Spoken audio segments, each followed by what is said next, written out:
वो बचपन से ही निडर, बहादुर और बेबाक था। उसे घुड़सवारी, तीर अंदाजी और तलवारबाजी अपने बाप से विरसे में मिली थी। वो शिकार पर निकलता था तो कभी खाली हाथ नहीं लौटा था। वो ताकतवर होने के साथ साथ बला का ज़हीन था और इसी वजह से उसका बाप उस पर भरोसा करता था। उसका ताल्लुक औगोज़ तुर्कों के काई कबीले से था। उसके बाप का नाम सुलेमान शाह था, लेकिन बाज़ मौर्रखीन उसके बाप का नाम गुंदोज अव्वल बताते हैं। तारीख उस बहादुर को अर्तुगरुल गाजी के नाम से जानती है। सल्तनत उस्मानिया का बानी सुल्तान उस्मान अव्वल उसी का बेटा था। Assalamu alaikum. Please subscribe to my channel Gems to Jannah for more videos. You will every day get 2 motivational bayans to make your iman strong.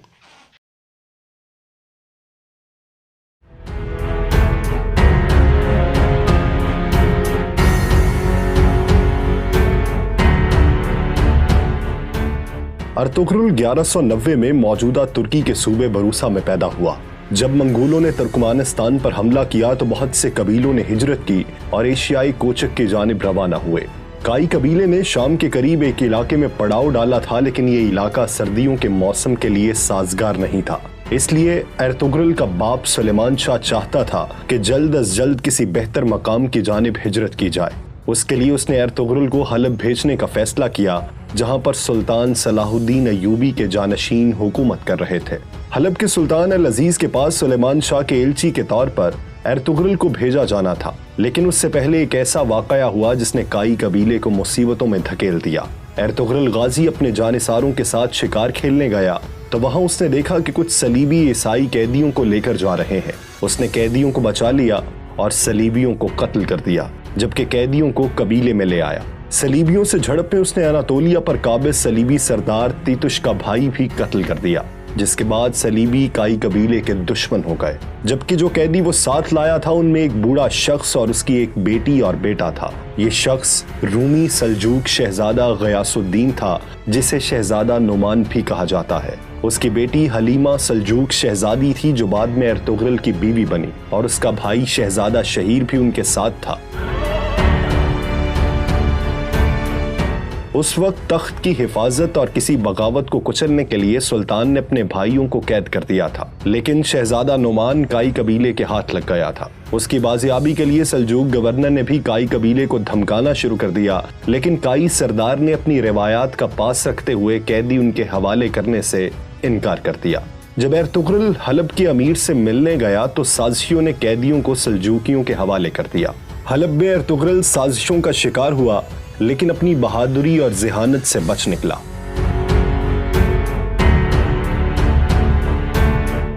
Ertugrul ने जो इलाका सुल्तान से हासिल किया वो सलीबियों के कले के नजदीक था और उसमें रहने का मतलब था कि मौत के मुंह में चले जाना।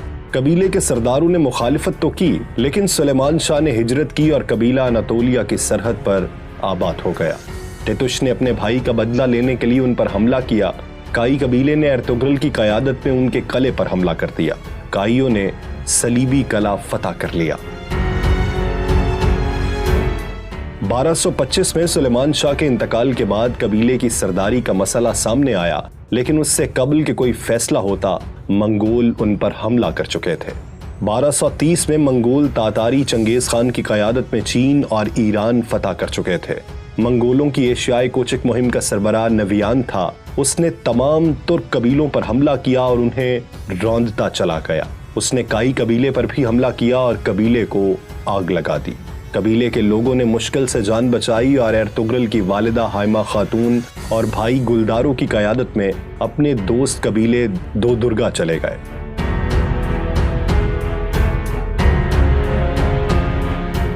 दो दुर्गा कबीले का सरबराह अर्तुगरुल का मामू था। उसने उनको रहने की जगह दी और उनकी मदद का फैसला किया। अर्तुगरुल ने मंगोलों के खिलाफ लड़ने का फैसला किया, लेकिन कबीले के अमायदीन और उसके मामू और भाई ने इसकी मुखालिफत कर दी। लेकिन वो खामोश रहने वाला नहीं था। उसकी दूरअंदेशी ने उसे बता दिया था कि मंगोल सुकून नहीं करेंगे और सब कुछ तबाह कर देंगे। उसने अपनी बीवी हलीमा को सुल्तान अलाउद्दीन के खुबाबाद के पास भेजने का फैसला किया ताकि वो सल्जूक रियासत में मुकीम हो सके और मंगोलों के खिलाफ जंग भी कर सके। एर्तुगरुल जल्द अज जल्द सल्जूक रियासत में जाना चाहता था। इसके लिए उसने अनातोलिया के मगरिब के करीब एक इलाके का इंतखाब किया। नवियान के खिलाफ जंग के दौरान एर्तुगरुल को सख्त परेशानियों का सामना करना पड़ा। उसके मामू की वफात के बाद उसका मामूजाद दो दुर्गा कबीले का सरबराह बन गया, लेकिन वो अपनी सौतेली माँ और गद्दारों के हाथों कठपुतली बन चुका था। एर्तुगरुल के कबीले के सरदार का इंतखाब किया गया तो उसके भाई गुलदारों ने सरदारों को पैसे देकर साथ में लाया और सरदार बन गया। उसका सरदार बनने का मकसद था कि वो एर्तुगरुल को अनातोलिया जाने से रोक सके। एर्तुगरुल के भाई की पुश्त पर सल्जूक सुल्तान का नामजद करदा वजीर सादुद्दीन कोपेक था। सादुद्दीन कोपेक एक फितना परवर शख्स था। सादुद्दीन कोपेक सुल्तान को मारकर सल्जूकी तख्त पर कब्जे का ख्वाब देख रहा था, लेकिन उसे एर्तुगरुल उस राह में रुकावट नजर आता था। एर्तुगरुल ने मंगोलों के सरदार नवियान को जंग में शिकस्त दी और सलीबियों की सरहद पर हिजरत का फैसला कर लिया। एर्तुगरुल को एक दीनी शख्सियत इब्नुल अरबी की रहनुमाई भी हासिल थी, जो कि उसकी हर फैसले पर रहनुमाई करते थे। उसके साथ साथ एर्तुगरुल की बहादुरी की वजह से तुर्कों की तंजीम सफेद दाढ़ी वाले भी उसकी पुश्त पर थे और उनकी मर्जी से ही वो सलीबियों के करीबी सरहद पर हिजरत करना चाह रहा था। उसने अपने भाई से बगावत की और अपने जानिसारों, वालिदा, छोटे भाई, बीवी और कबीले के 400 अफराद के साथ हिजरत का फैसला किया और अनातोलिया की मगरबी सरहद पर आबाद हो गया। यहाँ आबाद होकर वो काई कबीले के उस टुकड़े का सरदार बन गया। नई जगह हिजरत के बाद हालात साजगार न हुए और कबीले में फाकों की नौबत आने लगी। इस दौरान एर्तुगरुल के कबीले की खातीन कालीन बनाने का काम करती रहीं और उन कालीनों को बेचकर अनाज लाया जाता रहा, लेकिन वो खाने के लिए बहुत कम था। मगरबी सरहद पर उसका सबसे बड़ा हरीफ चावेदार कबीला था, जिसके सरदार जानेदार बे के बेटे औराल ने एर्तुगरुल की मुखालिफत की और उसके कालीनों के काफिले पर हमला करके उसके मुतअद्दिद सिपाही कत्ल कर दिए और उसके साथ साथ तमाम माल जला दिया, जिसके बाद उसके कबीले पर मजीद मुसीबतें टूट पड़ी। वो जिस बाजार में तिजारत करते थे उस बाजार को हानली बाजार कहा जाता था। ये बाजार आज भी तुर्की में हानली बाजार के नाम से मौजूद है। इसका मालिक सैमून कुस्तंतीनिया के सलीबियों का जासूस था।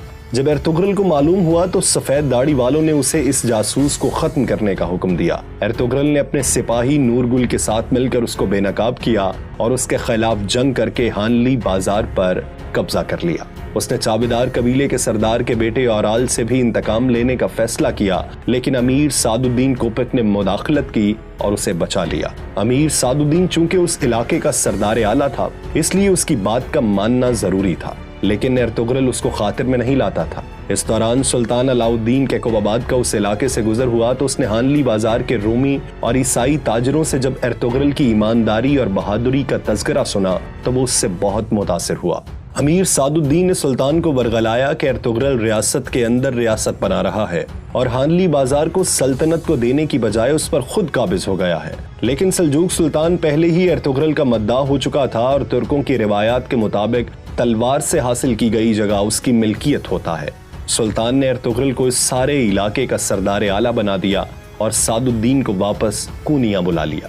सरदार आला के साथ साथ उसने एर्तुगरुल को कारा चायसार कला फतह करने का भी हुक्म दिया, क्योंकि उन्होंने सुल्तान पर हमला करने की कोशिश की थी। सुल्तान ने उसको वादा किया कि वो जल्द अपनी एक फौज उसकी मदद को भेजेगा। उन सब जंगों में चावेदार कबीले का औराल बे एर्तुगरुल के खिलाफ रहा, मगर उसका भाई आलियार और बहन इस्लाहान ने एर्तुगरुल का साथ दिया। आलियार जानफिशानी से लड़ते हुए शहीद हो गया। उसके भाई औराल को एर्तुगरुल ने बगावत के जुर्म में कत्ल कर दिया। उसकी बहन इस्लाहान को कबीले की सरबराह बना दिया गया और एर्तुगरुल ने अपने सबसे बेहतरीन दोस्त तुर्गुत, जिसे नूरगुल भी कहा जाता है, उससे उसकी शादी करवा दी। लेकिन याद रहे, नूरगुल की पहली बीवी मंगोलों के हमलों में जिंदा जला दी गई थी। यूं दोनों कबीलों में दोस्ती की फजा पैदा हो गई। इस दौरान एक झड़प में कले का कमांडर वेसिलियोस एर्तुगरुल के हाथों मारा गया और निकिया के शहंशाह ने आरस को गवर्नर बनाकर भेजा। आरस ने एर्तुगरुल की तरफ दोस्ती का हाथ बढ़ाया और जंग रोक दी, लेकिन अमीर सादुद्दीन कोपेक और चावेदार कबीले की दूसरी शाख के सरदार बहादुर बे के साथ मिलकर उसने एर्तुगरुल के खिलाफ साजिशें शुरू कर दी। उसने एर्तुगरुल के बेटे को भी कैद कर लिया और बहादुर बे की साजिशों में मदद की। एर्तुगरुल ने बहादुर को कत्ल कर दिया और चावेदार कबीले का नया सरदार इस्लाहान के शौहर नूरगुल को बना दिया। उससे निमटकर एर्तुगरुल ने सुल्तान की फौज का इंतजार किए बगैर ही अपने सिपाहियों के साथ मिलकर किले पर हमला किया और किले पर कब्जा कर लिया। किले का गवर्नर आरस अपनी जान बचाकर भाग गया और किले पर सल्जूक सल्तनत और काई कबीले का परचम लहरा दिया गया। कारा चाइसार कला और हानली बाजार फतह करने के बाद एर्तुगरुल का हर तरफ चर्चा होने लगा। एर्तुगरुल ने किले में अपने भाई सारिम को नायब मुकर्रर किया और सादुद्दीन कोपिक के साजिशों से सुल्तान को आगाह करने कूनिया चला गया। कूनिया में सुल्तान को उसने अमीर सादुद्दीन के खिलाफ सबूत दिए, लेकिन वो साजिशी अपनी जान बचाने में कामयाब हो गए। 1237 में उसने सुल्तान अलाउद्दीन के कुबाबाद और उसके नामजद जानशीन शहजादा कलीज अरसलान को कत्ल करवाकर गयासुद्दीन कैसरो को सल्जूक सुल्तान बना दिया। सुल्तान के कत्ल का इल्जाम एर्तुगरुल पर लगा दिया और उसे कैद में डाल दिया गया। एर्तुगरुल को कैद में डालने के बाद सल्तनत पर अमीर सादुद्दीन कोपिक का कब्जा हो गया। उसने कारा चाइसार किले और उस इलाके से एर्तुगरुल की सरदारी खत्म करवा दी और गुनाल्प नामी किलेदार को सरदार आला और किले का निगरान बना दिया। लेकिन जब सुल्तान गयासुद्दीन को मालूम हुआ कि उसके बाप को एर्तुगरुल ने नहीं बल्कि उसकी मां के साथ मिलकर सादुद्दीन कोपिक ने कत्ल करवाया है, तो उसने एर्तुगरुल को दोबारा सरदार आला बनाया और एर्तुगरुल को आजाद करवा दिया।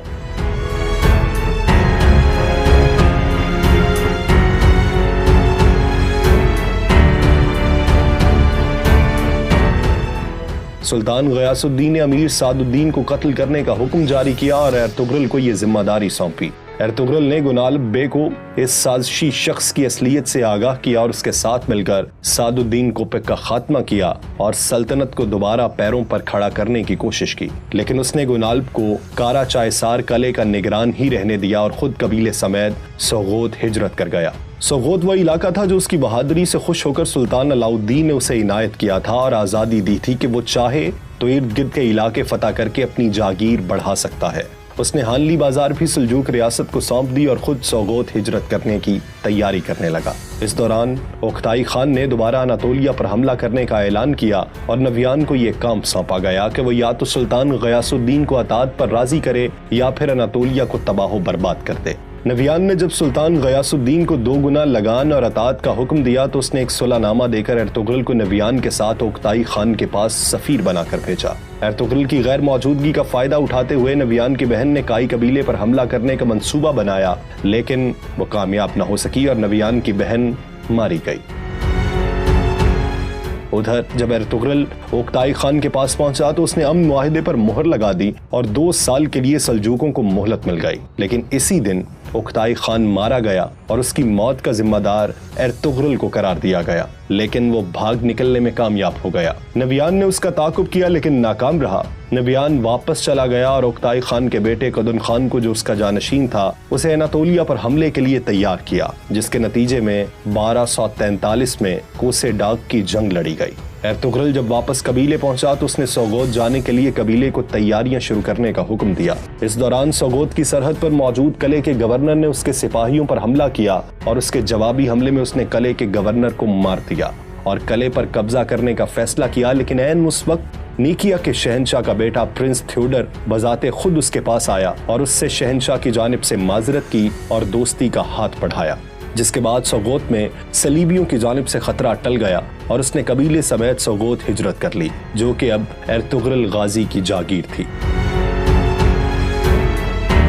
कोसे डाग की जंग में सल्जूकों को बुरी तरह शिकस्त हुई और मंगोलों ने अनातोलिया पर कब्जा कर लिया और इर्द गिर्द के तमाम किलेदार, कबीलों के सरदार, यहाँ तक कि सुल्तान भी मंगोलों को टैक्स देने पर मजबूर हो गया। सल्जूक दरबार में सुल्तान मंगोलों के हाथ की कठपुतली बन गया। गयासुद्दीन का जानशीन मुकम्मल तौर पर मंगोलों के हाथों में खेल रहा था। मुस्लिम उमरा मंगोलों से सोना लेकर उनके मफाद के लिए काम कर रहे थे। सुल्तान के बड़े बेटे अज़ाउद्दीन कैकाउस ने मंगोलों से बगावत की, लेकिन उसका साथ देने वाला कोई नहीं था, इसलिए उसने नेकिया में जाकर पनाह ली और उसका भाई रुकनुद्दीन कलीज अरसलान सुल्तान बन गया। मंगोलों का हुक्मरान हलाकू खान बन गया था, जो मशरिक में तबरेज तक खून की नदियां बहा चुका था और अनकरीब अनातोलिया के बाकियों को रौंदने का मंसूबा बना रहा था। इस दौरान अर्तुगरुल ने सोगोत में अपना कबीला बसा लिया और वहां से मंगोलों के खिलाफ जिद्दोजहद जारी रखी, लेकिन ये जिद्दोजहद जाहिरी नहीं थी।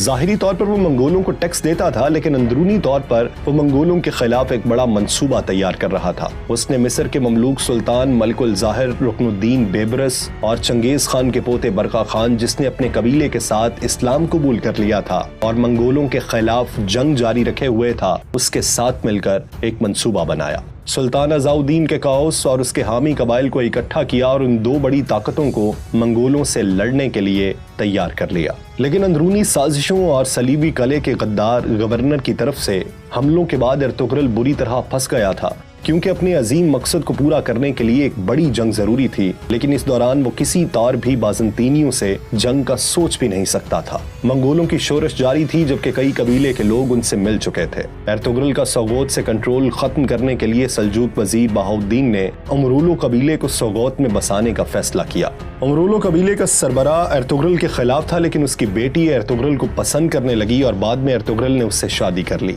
सलीबी बागियों ने किले पर कब्जा कर लिया। उनका सरबराह कमांडर ड्रागोस था, जो अर्तुगरुल को सोगोत से निकालना चाहता था। उसने उमरूलो कबीले के सरदार को कत्ल करके उसके इल्जाम अर्तुगरुल के बेटे गुंदोज एलब पर लगा दिया, जिसके बाद दोनों कबीलों में लड़ाई का अंदेशा हो गया। लेकिन अर्तुगरुल की जहानत और समझदारी से वो इस मुसीबत से बच निकले। उमरू बे के बाद उसका बेटा बोलाद बे उस कबीले का सरबराह बना। बोलाद बे मंगोलों का खास आदमी था और बागी कबाइल के खिलाफ एक मुहिम जारी रखे हुए था। अपनी असलियत छुपाए हुए वो अल्बास्ती के नाम से तुर्क कबीलों के लिए दहशत बना हुआ था। दूसरी तरफ ड्रैगोस भी गुमनाम था।